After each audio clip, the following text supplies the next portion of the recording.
Hi guys and welcome to Fandom Newbie. My name is Shruti and today I'm going to be talking about 10 books that I desperately want to read but I just don't seem to have the time to do so. And do you guys also feel this way? Like, do you also feel like there's just not enough time in this world to read all the books that you want to read? Because I feel that way. Like, I don't know why I haven't been able to read these books. Actually, that's a lie. I do know why I haven't been able to read them.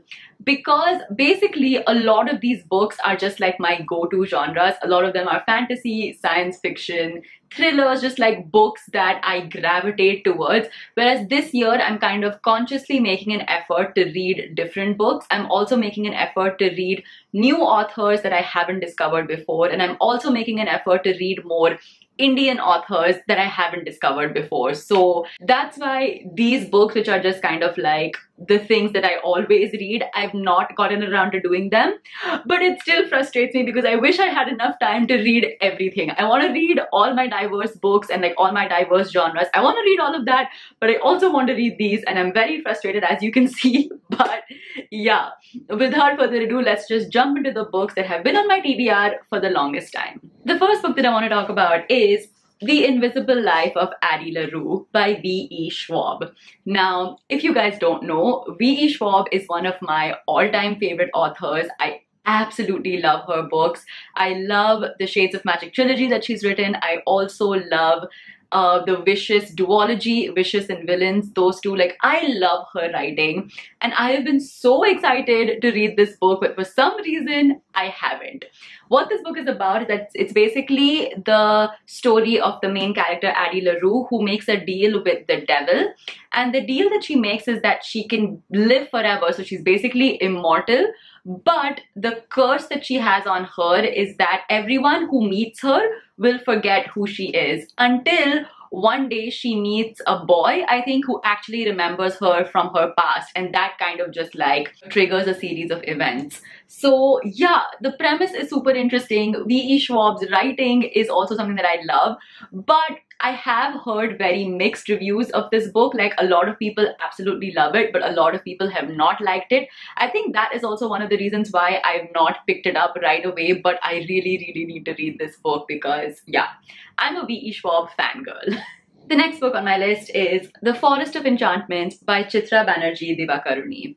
Now, this has also been on my TBR for a really long time. Ever since I read The Palace of Illusions, I have been wanting to read another Chitra Banerjee book, but I just haven't done it for some reason. This book is basically the retelling of the Ramayana from Sita's point of view. And honestly, after reading the Ramchandra series, I have been even more intrigued to read this one because there is, like, within the Ramchandra series, there is the retelling of the Ramayana from Sita's point of view. So I want to read another Indian author's like version of the Ramayana from the same character's point of view, and I want to compare the two because I feel like the way people interpret the same thing, like the same mythological story, can be very different. So I want to see how Chitra Banerjee's interpretation differs as compared to Amish's interpretation, and I just think it'll be super duper interesting to see that. So that is why I am very excited to read this. Again, I feel like this will be a common theme among all the books I mentioned in this video, that like I need to get to this soon. The next book on my list is Circe by Madeline Miller. Now, I recently finished reading The Song of Achilles by Madeline Miller and I absolutely loved it. And to be honest, I had bought Circe by Madeline Miller like much before I bought The Song of Achilles, but for some reason I read that first and I didn't read this one. And now that I know that I love Madeline Miller's writing and I absolutely love the way she like describes her Greek myths, I'm super duper excited to read Circe. The other reason why I'm really excited to read this book is also because I am currently reading the Percy Jackson series, which is all about Greek mythology. So I'm totally in like the Greek mythology zone right now. And I'm really enjoying the Percy Jackson series. So I really want to like keep reading more Greek mythology inspired books. So it feels like this is the right time for me to read Circe, but for some reason, I just haven't gotten around to doing it. One of the reasons why I feel like I'm not picking up this book is because I don't know if you guys can see, I accidentally bought the version which is like the large print edition, and the and the font is just like super huge, which is like a bit weird to read because I'm used to reading like really small font size. I know it's a very stupid excuse, but like for some reason I've not been like reading it, I think because of this. Because I bought the wrong book. I think this is for like people who can't see clearly, who have like long-sighted vision or something. But yeah, basically I just need to get over myself and I need to read this book because I think it'll be absolutely amazing. This basically follows the main character Circe, who is I think a goddess, and she's banished by Zeus from Olympus, and she's like banished into the mortal realm, and then I think she just has to kind of find her way through the mortal realm, and she has to find her way back to Olympus or something like that. I'm not really sure, but it's just supposed to be really amazing, and I can believe that because I love Madeline Miller's writing. So yeah, I need to get to this one as well. The next book on my list is Club You to Death by Anuja Chauhan. Anuja Chauhan is an Indian author that I discovered last year when I read Those Pricey Thakur Girls, and I just absolutely loved that book.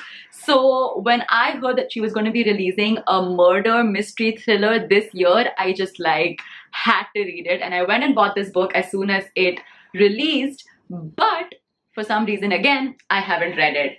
I really love Anuja Chauhan's writing style. Her writing style is very colloquial in the sense that she writes exactly like how Indian, like the Indian youth speaks. So exactly like the slang that we would use. She has a lot of English terms, and like her writing style is very, very relatable in that sense. So she uses a lot of Hindi, English, slang terms that we kind of use in our day-to-day speak, and it's just so engaging to read because of that.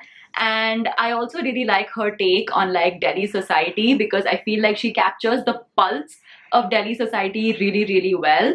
And this book is also like a murder mystery thriller that's set in like the entire Delhi, like middle class Delhi society world, or like upper middle class Delhi society.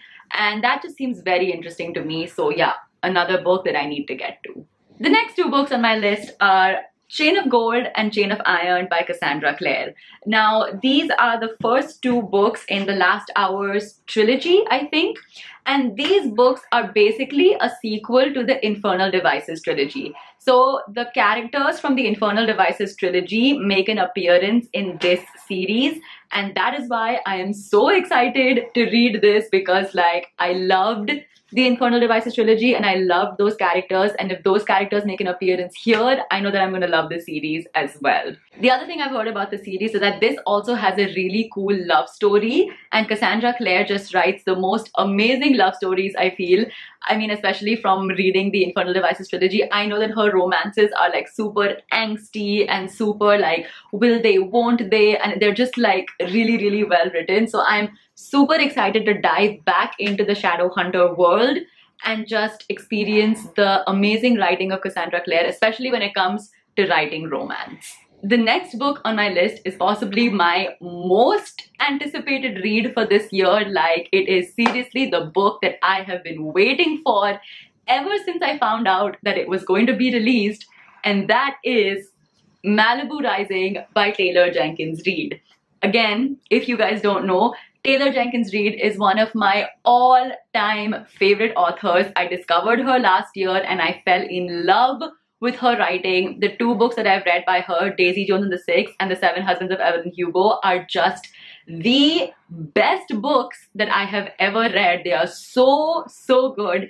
And when I discovered that she was writing another historical fiction book set in California in I think the 1970s, if I'm not mistaken, and it's about these siblings who are like, one of them is a very talented famous surfer, one of them is a supermodel, and it's about their lives. And I just feel like it's going to be so interesting. I feel like Taylor Jenkins Reid does such an amazing job of like capturing the essence of the era in which she sets her story. So like, this is set in the 70s or 80s in California. She will really capture that essence super well. Like, and even though like all her stories are about fictional characters or like fictional celebrities, the way she writes about these fictional celebrities just makes it seem so real. So I'm super excited to dive into like this surfer supermodel world of like California in the 70s or 80s, and it just seems super interesting. I love her writing and I cannot wait to read this book.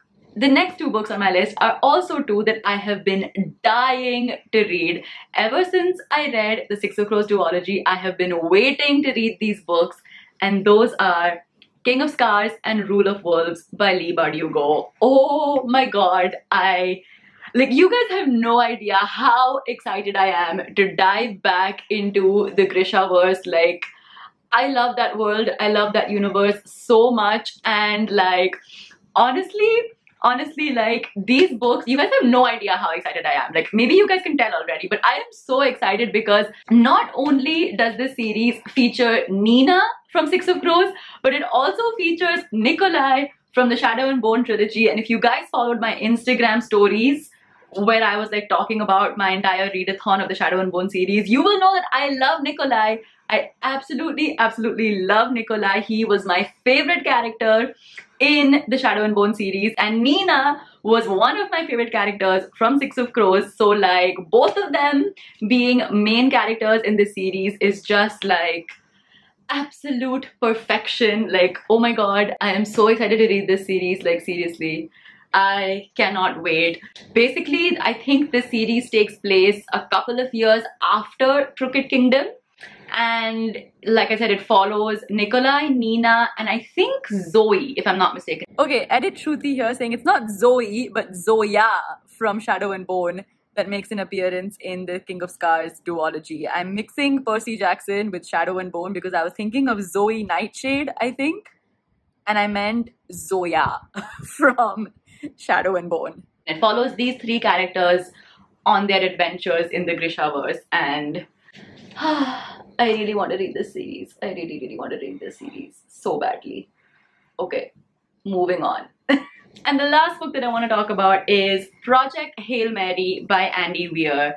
Now, this book, actually, I recently discovered about it. Like, I just randomly found it at the bookstore, and my husband and I both jumped up and bought it because both my husband and I are huge fans of The Martian by Andy Weir. Like, we absolutely loved that book. So when we saw that he had written another book, then like, we had to buy it. I honestly don't know much about what this book is about, but it seems like it's another kind of survival story. So there's, I guess, an astronaut who again gets stuck in space, and what it's about is like, basically he wakes up and he finds that his crewmates are dead, and he also wakes up with kind of like a fuzzy memory. Like, he doesn't remember exactly what happened to him that led him to be in this sort of stranded situation, and then he has to survive, and I guess he has to find his way back home.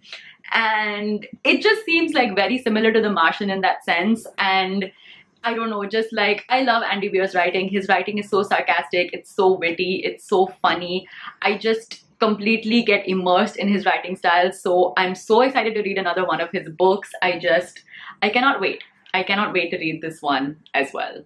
So yeah, those were all the books that I desperately want to read, but for some reason I just haven't gotten around to doing it. But I will soon. I definitely will, because I just really want to read these books so badly. But yeah, if you enjoyed this video, please give it a big fat thumbs up. Leave a comment down below letting me know which are some of your most anticipated reads for 2021. Let me know down below, because like, I would love to know your recommendations and keep adding to my already huge TBR pile that is already there. But let me know down in the comments, and of course, do subscribe to my channel for more book related videos. I'll see you guys next time. Bye.